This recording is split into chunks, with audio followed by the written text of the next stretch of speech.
Nouvelle session d'information sur Congo France Télévisions. Bienvenue à tous et à toutes. Place au sommaire. Le sommaire, abstentéisme au Parlement. Le bureau de l'Assemblée nationale annonce des sanctions pour tous les élus qui ne respectent pas leur participation aux hémicycles. Moïse Monidela appelle la justice congolaise à faire un bon travail en vue de résoudre le problème de Vital Kamerhe. Ouvrons cette édition avec ces brèves. L'Est de la République démocratique du Congo fait déjà objet d'une grande réunion qui aura lieu entre ces grands pays, la République démocratique du Congo, le Rwanda, l'Ouganda et le Kenya. Question de pacifier et lutter contre le M23 qui est en train de créer la désolation dans la République démocratique du Congo. Nous allons revenir sur ce dossier avec plus de détails dans nos prochaines éditions. Continuons avec ce journal abstentéisme au sein de l'Assemblée nationale. Le bureau Mbosso annonce déjà les sanctions pour tous les élus de la République qui ne participent pas au plénière. Suivant ces reportages. Ce sont des rumeurs qui se sont venues tout droit du couloir des parlements, mais aucun document officiel les justifie jusqu'à présent. Mais dans le devoir de mémoire législature de 2011, le bureau de Minakou avait invalidé les députés nationaux ci-après. Félix Tshisekedi, Roger Lumbala, Ingeni Chika et autres par les mêmes raisons. L'Assemblée nationale est appelée à se pencher sur le cas des députés nationaux absentéistes en violation de la Constitution et du règlement intérieur. Cette interpellation est du député national Paulin Odiane qui s'estime que le bureau de l'Assemblée nationale ne devrait pas fermer les yeux face à ce qu'il qualifie d'immoralité. Face à cette situation, l'élu d'Issiro Ouélé, dans la ville-province de Ouélé, et cadre de l'Assemblée pour la République démocratique du Congo, demande au bureau de l'Assemblée nationale de faire respecter l'intérieur à l'Assemblée nationale en invalidant les élus concernés par cette situation. Reste toujours à l'Assemblée nationale prorogation de l'état des sièges. La société civile fustige ce comportement. Dieudonné Moussangaloucha donne ici son point de vue. Suivons-les. Bon, personnellement, je n'ai pas suivi, je ne serais pas résultat et je n'ai pas des éléments. C'est quand même que on respecte, il y a le plan pour nous. Donc, non, il faut reconnaître, comme nous l'avons aujourd'hui, que l'état des sièges par rapport à la situation sécuritaire qui est stable à l'extérieur du pays, nous avons dénoncé cet état des sièges parce que ça n'a rien apporté. La situation n'est pas toujours comme aujourd'hui. D'ailleurs, il y a plus de violence non seulement en termes d'assassinat, en termes de tueries, en termes de déplacés internes, mais également ça n'a pas amélioré les conditions de vie, ça n'a pas amélioré la stabilité du pays. La preuve en est qu'après l'état des sièges, on a parlé de la mutualisation des forces armées, on a parlé de l'intervention de ces là. Pour nous, nous avons toujours cru que les forces armées de la RDC, dans leur mission régalienne de protéger les frontières et de garantir la sécurité, peuvent faire mieux que tout autre schéma qui ne paye pas le fonctionnement normal des institutions. Et donc, pour nous, l'État de siège a échoué, les corrosions de vos États d'abord. Il faut qu'on réfléchisse sur le renforcement des forces de sécurité, notamment l'armée pour qu'on puisse indiquer la situation de sécurité dans notre pays. Justice à présent, procès 100 jours, Moïse Monidela, cadre d'Assemblée pour la République, demande à la justice congolaise de bien faire son travail en vue de mettre Vital Kamerhe devant ses responsabilités, suivant-les au micro de votre rédaction. Mais qu'est-ce qu'on peut attendre d'un procès? Que la justice soit faite, que la justice soit rendue. Si M. Vital Kamerhe est coupable, il mérite d'être condamné. Et si il est innocent, il mérite d'être acquitté. C'est la moindre chose. Je ne crois pas qu'on peut demander autre chose que ça. Par rapport à la Constitution, M. Vital Kamerhe est dans ses droits d'interjeter, non seulement il a fait l'appel, d'aller à la Cour de cassation pour demander l'annulation de sa condamnation de 20 à 13 ans. Donc, il est dans ses droits. Et donc, je ne vois pas à ce niveau de débat, je ne vois pas qu'est-ce qu'un républicain comme moi peut dire. Qu'est-ce qu'un démocrate comme moi peut dire? Qu'est-ce que quelqu'un qui s'est battu toute sa vie pour l'état des droits peut dire? Moi-même, je suis un ancien prisonnier. Je suis un ancien prisonnier.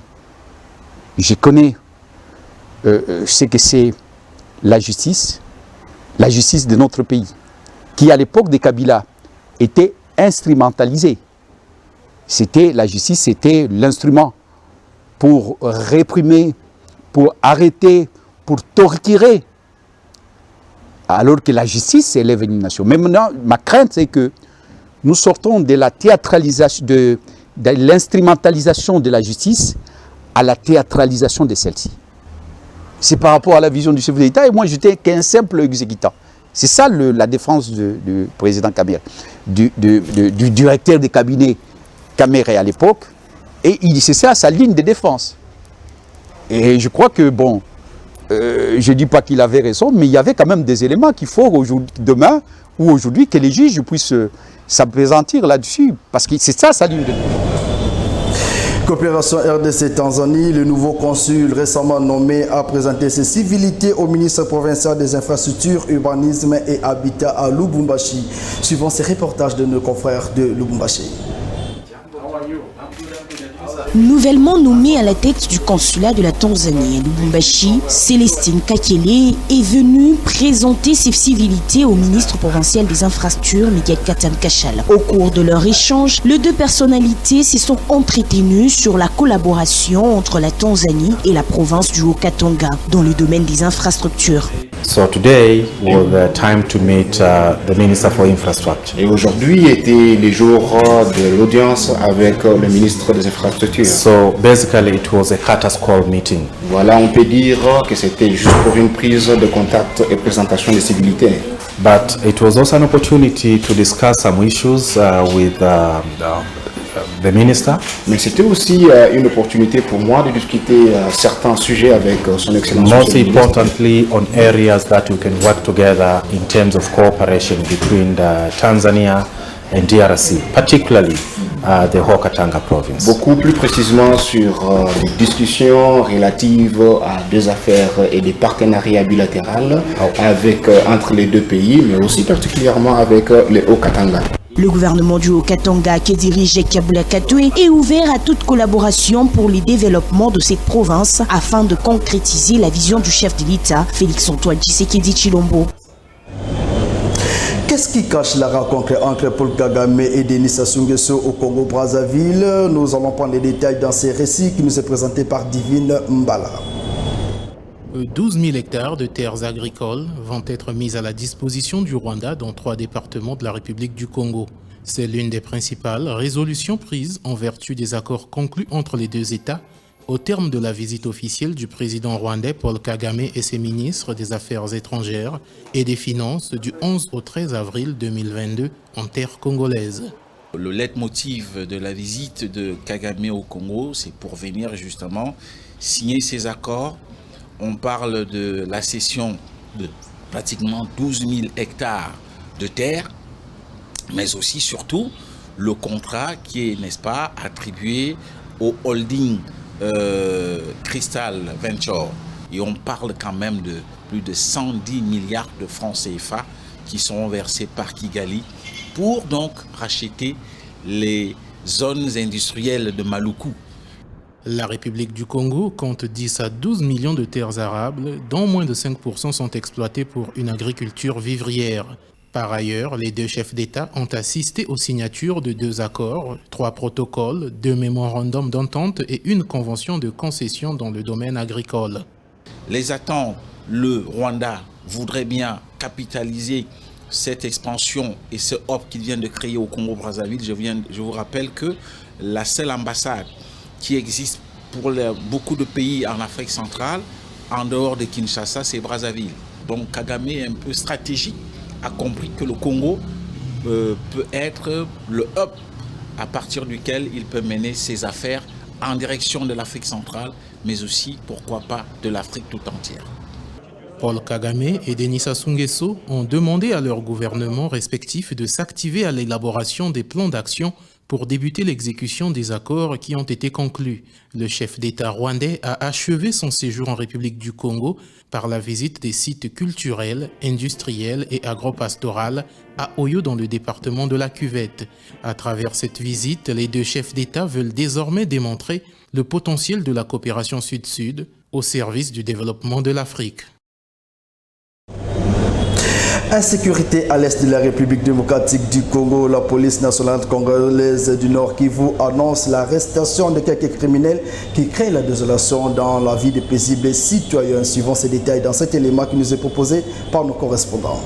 Les soi-disant 40 voleurs avec leur patron, il s'appelle qui celui-ci? Avec leur patron qui est là, Olivier, qui les encadre souvent, puisque c'est dans sa maison on a trouvé tout ce monde avec tous ces biens ici.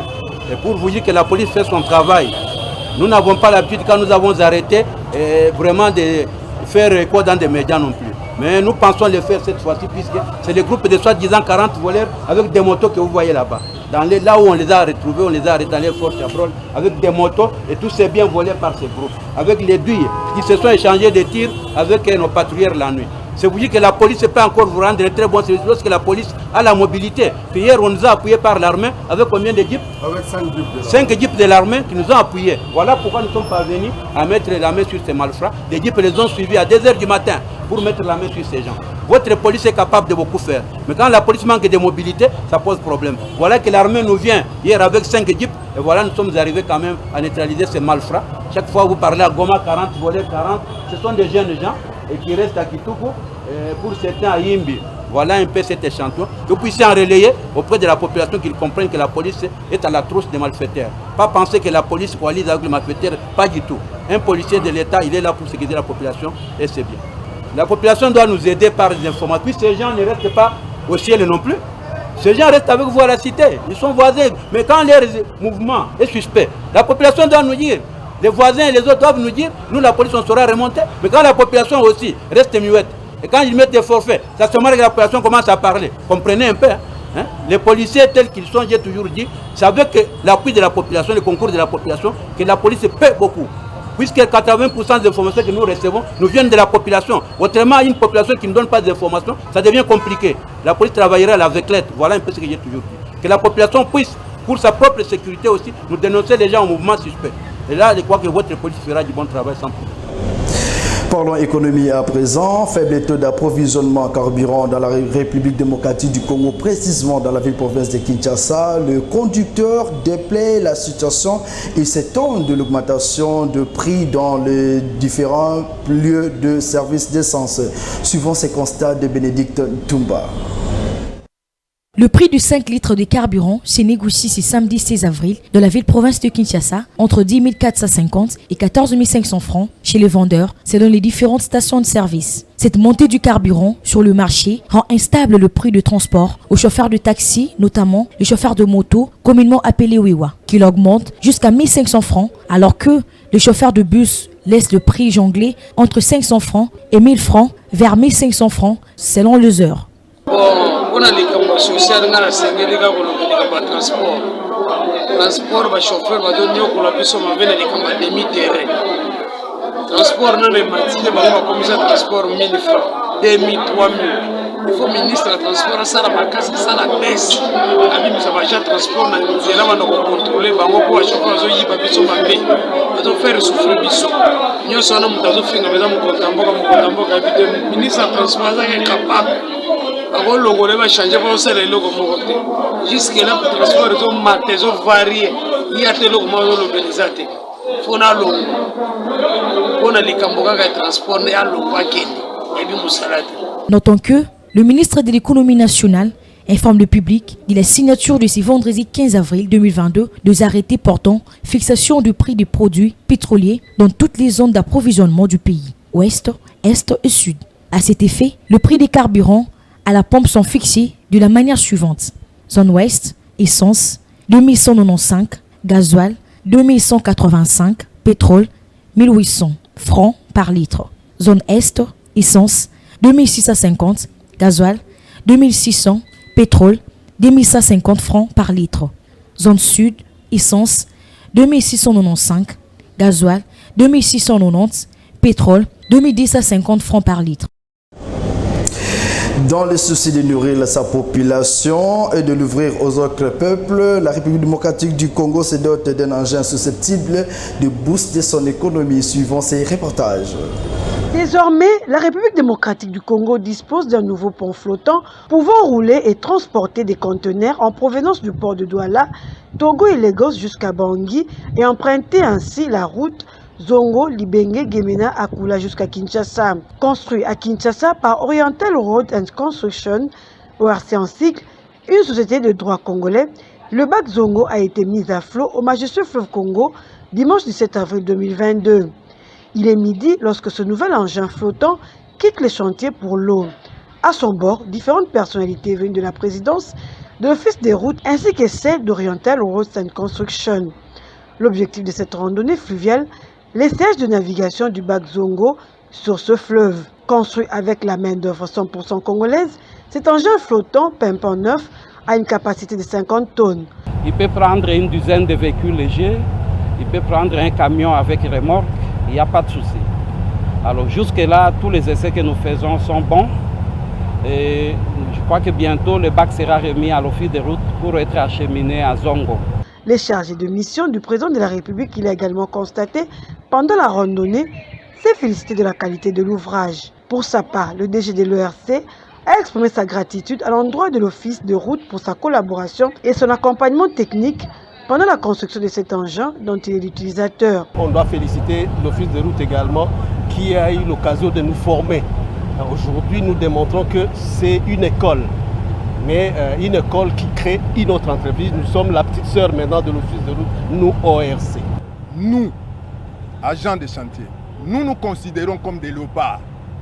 Notre trophée, c'est ce bac ici, qui est fin prêt, que nous venons de livrer au président de la République.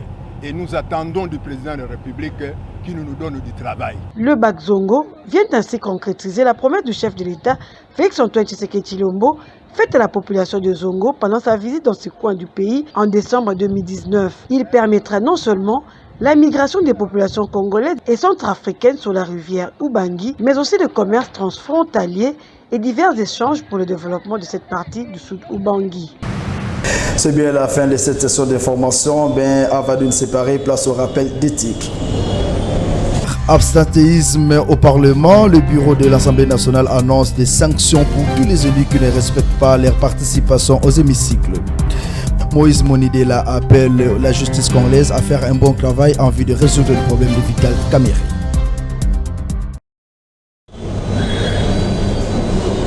Voilà, merci de votre attention soutenue. Nous sommes arrivés à la fin et surtout bon tous les programmes sur votre chaîne Congo France Télévision.